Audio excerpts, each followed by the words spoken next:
का रबड़ी? कान में कुछ पड़ गया, जरा फूको। इतना रात के कान में तारा फूकी? जल्दी फूको। अरे अरे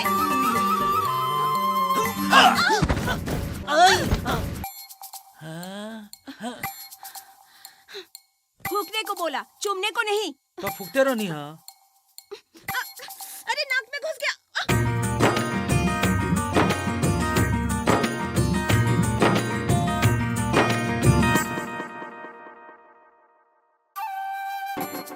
देखो अब हम फूका फूकब ना।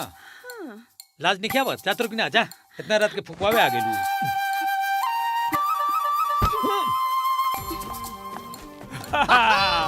बारे पंडित जी। अरे बड़ी राम हो पंडित जी, तू मंदिर छोड़ा, हाँ। सीधा बॉलीवुड ज्वाइन कर। अरे बाप रे, जवान बहुत चुम्मे के चुम्मा होत रहे। इमरान हाशमी के फेल कर दे तू। एकदम। कान में फूकत रहनी, चुमा चुमी ना करत रहनी। अच्छा तो हाई देखा, ई देखा,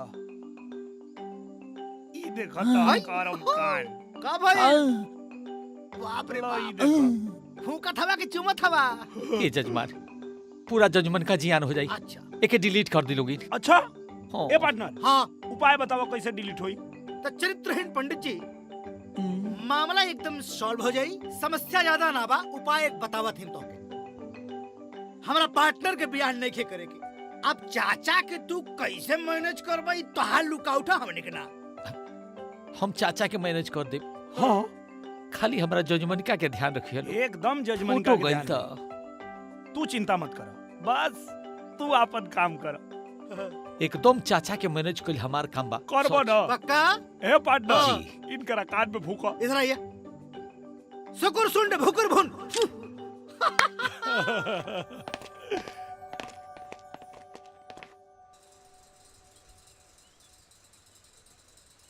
अरे ठीक से पूजा कर ला, मांग ला ऊपर वाला से कि तुहर कुपातर के जल्दी से जल्दी का बियाह हो हो रहल जाए। बा? हाँ प्रणाम पंडित जी, प्रणाम। प्रणाम।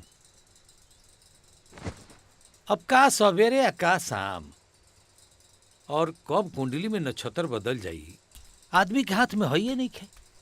कुशल मंगल बानू। अब आपन दशा और दिशा तो दोनों ठीक नहीं खिलौकत हैं। रात नीरहू के का कुंडली चाहतनी? देखत रही।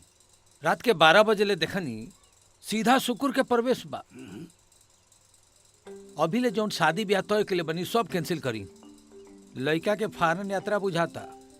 ई रहुआ का कहत हनी? ओकर बियाह विदेश में होई। लड़का भले गांव में पैदा भइल बा, लेकिन संजोग सीधा विदेश के बन रहल बा। अरे पंडित जी रहुआ ई का बकत बानी? अरे हम आज तक ससुर मोतिहारी बेतिया से आगे सोचबे न कईनी, और रहुआ विदेश कहत हनी। लेकिन और वैसे विदेश में कहा? लंदन में।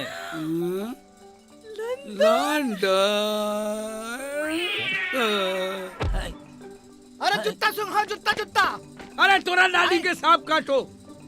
मिर्गी तो नहीं खेआइल बेटा, बाकी एक बात के फुल गारंटी बा, एक जिंदगी में ब्याह कब न होखी। जिंदगी भर रनुआ रही, रनुआ। चुप रही। रवा के क्या पता पुरुष का भाग स्त्री का चरित्र कब बदल जाए, ये तो भगवान ने जानत। बिल्कुल। और चाचा जी, हाँ मन लगा अगर ब्याह फॉरेन में हो गई तो हम का कर सकिला? लड़का से पूछा, हाँ, दूल्हा एकरा बड़े के बाद ब्याह एकरा करे के बाद तो हम का करी? तो सही बात बता दी का पंडित जी? बता दी। जब सब सही हो रहल बा तो फिर झूठ काहेला? दुल्हिया आई हो लंदन से।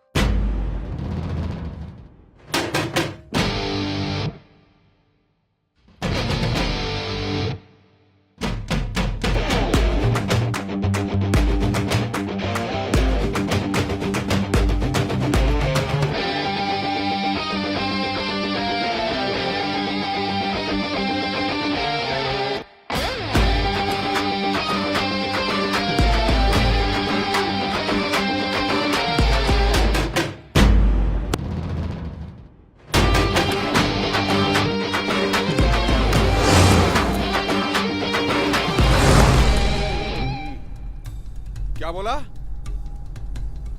मुझे उसकी लाश चाहिए। देखते ही मार दो उसको।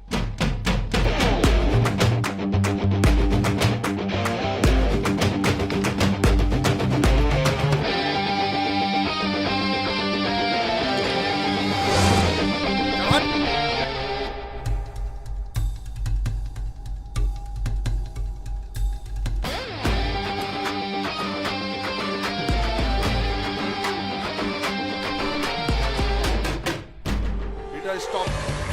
Stop. Guys, come on.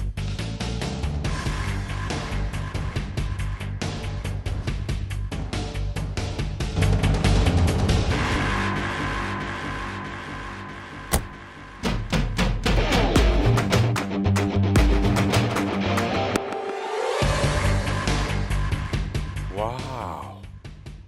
What a beauty. दिल में उतर जाओ, रानी बना के रखूंगा, वरना जान ले लूंगा। I love you. हाँ या ना? Not at all. कुत्ते को कितने भी महंगे कपड़े पहना दो, वो शेर कभी नहीं बन सकता। सही बोली। चल तुझे 7 दिन की मोहलत देता हूँ, डोली में बैठने के लिए तैयार हो जाओ, वरना अर्थी उठने में देर नहीं लगेगी। बाप की ताकत पर अकड़ ठीक नहीं होती है, कुछ ताकत अपनी भी पैदा कर लो, शायद कोई लड़की पट जाए। और जहां तक रही मेरी बात, मैं तो अपना जूता भी तुम्हारे सर पे ना रखूं।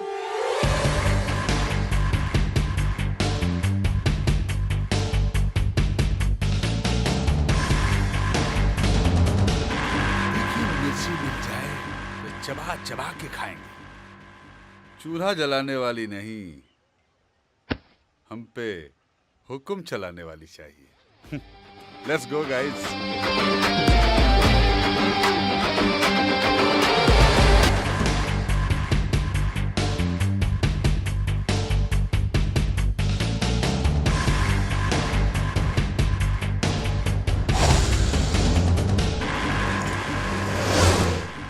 हम आपका बात सुन ले ली, लेकिन ब्याह शादी कोई लड़कन का खेल ना हो, और ये लड़की के भी पसंद आए कि चाहिए, खाली हमरे कहे से ना हो जाए।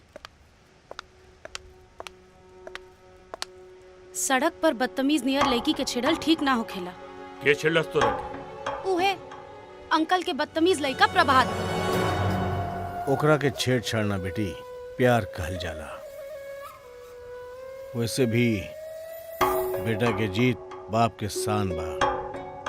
शादी के दिन तय करी, वरना। बिटिया तू अंदर जा, ले जाए के अंदर, वरना का हुई?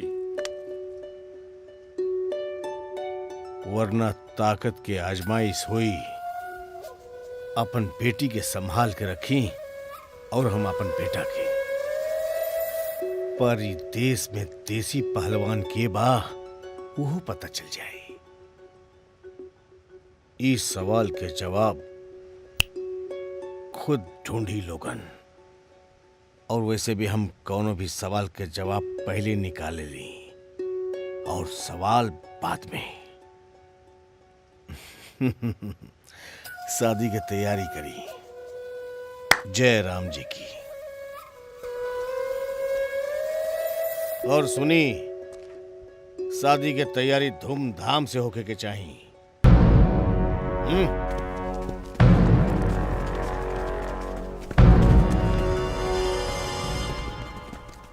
ये नालायक के बेटा हमार दामाद ना बनी, वरना हम बेटी के साथे जान दे देब। तू चिंता मत करा, हर शेर के ऊपर सवा शेर होला। हम ही भैरव का ऐसन काट निकालब कि बिहार के आदमी से तका वहां के माटी से भी डरे लगी। हम विदेश में पाऊं चप्पल पहन के ना, आपन चमड़ा सड़क पर घिस के जमोले बनी। परू हवे के विशंभर सिंह।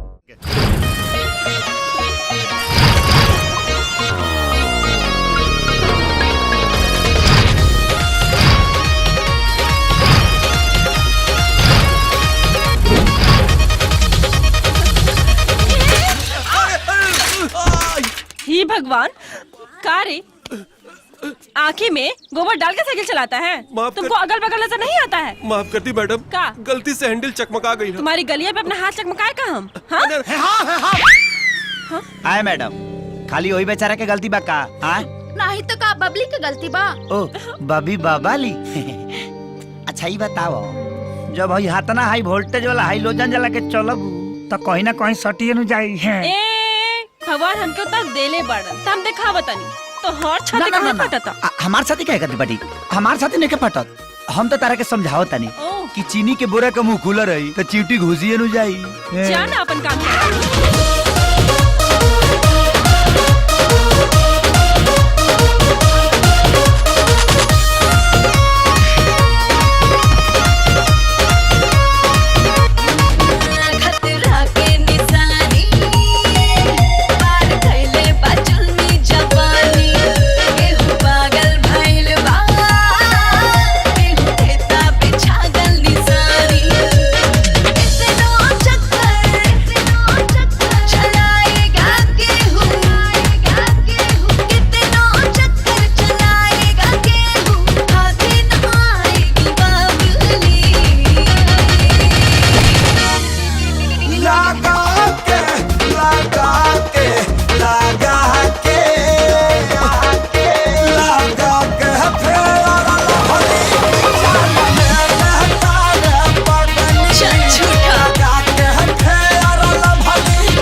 देखी के कंचन का